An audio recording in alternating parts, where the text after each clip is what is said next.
आज से लगभग 2100 साल पहले यानी चौथी शताब्दी में संस्कृत के एक महान कवि महाकवि कालिदास ने लगभग 120 छंदों का एक काव्य संस्कृत में लिखा और नाम दिया मेघदूतम यानी द क्लाउड मैसेंजर। ये दुनिया का पहला प्रेम संदेश काव्य है। यह पूरी कविता एक यक्ष की विरह वेदना है जिसे अपनी पत्नी से मजबूरी में बिछड़ना पड़ा है। इसकी पूरी कहानी शुरू होती है तब जब एक समय कुबेर की राजधानी अलकापुरी में एक यक्ष रहता था। राजा कुबेर ने अपने पूजा के लिए प्रतिदिन मानसरोवर से स्वर्ण कमल लाने के लिए उसे काम पर रखा था। वह यक्ष अपनी पत्नी से अत्यधिक प्रेम करता था। वो अपनी पत्नी के प्रेम में इतना डूबा रहता था कि उसे किसी भी बात की सूध नहीं रहती। यक्ष का उसकी पत्नी के प्रति ये प्रेम सभी को ज्ञात था। यहाँ तक कि राजा कुबेर भी इस बात से अछूते नहीं थे। एक दिन वह यक्ष मानसरोवर से स्वर्ण कमल लेकर लौट रहा था। तभी रास्ते में उसकी पत्नी मिल गई। वह फूलदानी से एक स्वर्ण कमल निकालता है और अपनी पत्नी के बालों के जूरे में लगा देता है और वहीं उसे प्रेम करने लगता है, जिस कारण उसे स्वर्ण कमल पहुंचाने में देर हो जाती है। इस पर राजा कुबेर को अत्यंत क्रोध आ जाता है और उसे दंड दे डालते हैं। राजा ने यक्ष को दंड देते हुए कहा कि तुम जिसके कारण अपने कर्तव्य से विमुख हुए हो उससे तुमको 1 साल तक दूर रहना होगा।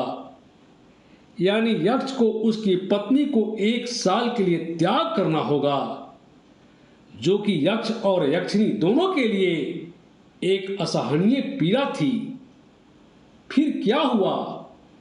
यक्ष को रामगिरी पर्वत आना पड़ा और उसे अकेले रहने के लिए विवश होना पड़ा। किसी भी बिछोह की सबसे बड़ी पीड़ा यह होती है कि संवाद टूट जाता है।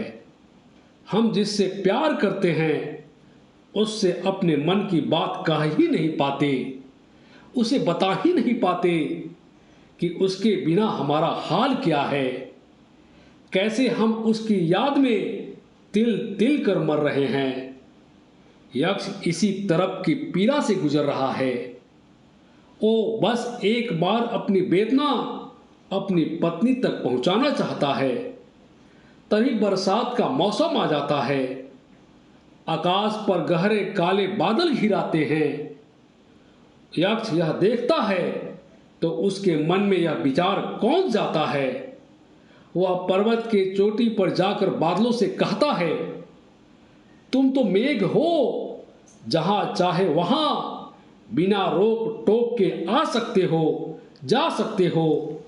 एक बार मेरी वो प्रेम की पीड़ा जो मुझको मेरे भीतर से चीर रही है, तड़पा रही है, सुन लो और सब सुन लेना।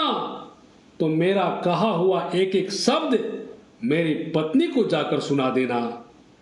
पानी की जगह मेरी वाणी उस छत पर बरसा देना। क्या कहता है यक्ष मेघ से? महाकवि कालिदास की सींची हुई भूमि पर एक कवि ने अपने शब्दों का बीज बो दिया है। यक्ष की वेदना और उसकी तरफ दोनों आपको समर्पित। तो सुनिए यक्ष क्या कहता है मेघ से अपनी पत्नी के लिए। उससे कहना कि उसके बिना रातों में कपकपाता है जिस्म जितनी बार, चीखता है मेरा अकेलापन, टूट जाते हैं सब सब्र के बांध। बहसियों की तरह भटकता हूं मैं, हवाओं से रोज ठानता हूं रार। कोई सुन ले तो कान फट जाए, मेरे अंदर मचे ओ हाहाकार। उससे कहना ओ एक एक किस्सा जो तुमसे रो रो के कहता हूं मैं आज, कि उसके बिना इतना कमजोर हो गया हूं मैं कि हवाओं के साथ बहता हूं मैं। दूरिया आरिया है पेड़ हूं मैं, रोज कटता हूं, घाव सहता हूं मैं।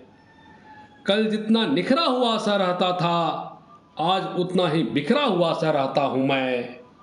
उससे कहना कि मैंने हफ्तों से अपने बाल नहीं संवारे हैं, ना तो पहने हैं नए कपड़े ही, ना पुराने ही अभी उतारे हैं। उसके बिना अब क्या सजना और संवरना, सब बेकार से लगते हैं। उससे कहना कि कान के कुंडल अब पहले जैसे नहीं दमकते हैं। उड़ गया है वो रंग सोने का, अब तो लोहे के जैसे लगते हैं। उससे कहना कि अब रहता ही नहीं ध्यान अपना, मुझे आती ही नहीं अपनी खबर, मुझे मिलता ही नहीं अपना पता। कभी जाती ही नहीं खुद पे नजर, मेरा मस्तक ओ जिस पर सजता था, सुर्ख त्रिशूल का तिलक गहरा कितना फीका सा नजर आता है।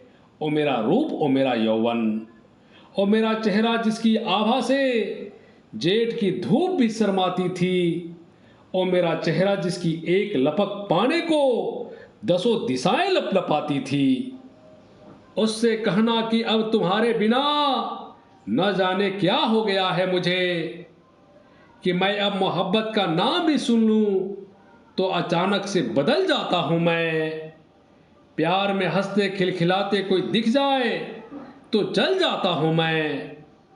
डाल पर दिख जाए अगर दो पक्षी तो मार पत्थर उड़ा देता हूं मैं।